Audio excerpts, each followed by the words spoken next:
Hi everyone, I'm Jackie Max. Welcome po sa aking Tarka today. Today's message po para sa mga Pisces Cancer Scorpio, month of January 2025. Ito'y pawang gabay lamang po ito na sa taas ng ating pagtiwala sa ating Panginoon at hindi po sa aking mga readings. Hello sa mga Pisces Cancer Scorpio, kumusta po kayo? At hindi lahat 100%, pwede ma-resonate na ma-cause what you guys at think positive lang po. Okay, here we go. St. Michael, dapat ang gabi ko na message please, month January 2025 po para sa mga Pisces Cancer Scorpio. Holy Spirit God, Sun mo na si Venus, so the message please.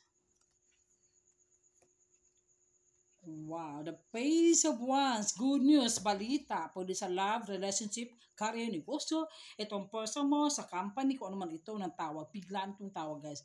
Then, ipagpatuloy mga plano mo, there's a new beginnings. Gusto mo kasi ng new beginnings, hayaan mo ng mga past life nangyari, iwanan yung mga problema, overthinking, negative, mga spy, isa na ikaw ba o sino bang tao to sa paligid mo, pwede family members, iwasan at iwanan na yan sa mga 2024. Ipagdasal lamang to guys. May magandang balita na opportunity dating sa inyo. Pwede nanalo ka ng loto, kung ano man ito na pinagsisikapan mo. Basta may mga blessing at biglang ito tawa. Pwede opportunity ito ng trabaho guys. Visa, kung ano man ito. Kung ano yung pinag-applyan mo. Okay, number 7, the Chariot. Wow. Moving forward, move on sa mga past life. Sa relationship ba?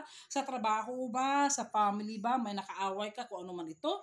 Yung nire-release back ng grasya sa iyo guys, sabihin ko sa iyo, nag-share ka ng blessings na mag-Christmas, New Year, nakaraan, ito na yung panahon na hindi mo nasahan ng blessing na binibigay sa iyo ni Lord. Doble-doble pang grasya. There's a victory in success. Pwede ito panalo ka. Kung ano man, pwede ito panalo ng ano yung pinag-deal mo ngayon itong month of January. So guys, try mo lang at kailangan din ay iwasan sa mga tao na black on white na ugali, no? So kailangan din ay ipagpatuloy natin yung dasal. Huwag makalimot pagdasal sa ating Panginoon kung kayo po ay mga blessings na may darating sa inyo. Ito naman po, the Three of Cups, there's a celebration, may binyag, kasal, o any family gatherings, family reunion, pwede sa social group o naman ito. Some of you, pwede ito ay third party situation. Some of you naman ay na-realize mo na mayroon ka pinagpipilian ng isa talagang tao sa buhay mo. O either na may proposal marriage, may ikakasal. O some of you naman ay pwede ito ay may fire sign energy na Aries sa Sagittarius, pwede itong person mo, either Cancer or either Pisces Cancer Scorpio na energy po. So, kailangan, bago ka magdesisyon, bago ka mag-apply ng trabaho ba, o ano man lahat na aspeto sa buhay mo, kailangan pagdesisyonan mo mabuti. Marunong kang mag-ipon ng pera. Iwasan sa mga pag-order ng mga parcel, iwasan sa paggastos, labas kung ano kung magpapadasal ka, kung ano man ito, depende yan ang yung hindi importante, kailangan mag-save ka din ng money mo kasi hindi mo alam na makasunod na buwan, may gagastusin, di ba, na unexpected na hindi mo inaasahan. Okay, ito naman, there's a toxic relationship. Some of you, meron kayong energy na Capricorn o yung chart mo. There's a toxic, iwasan ng mga self-addiction, mga bisyo na yan, o mga ugali, mga bad habits. Isa na may mag-trader sa'yo, alam mo na kung anong desisyon mo. Kung anong desisyon ito, napaka-controlling itong tao to, alam mo na.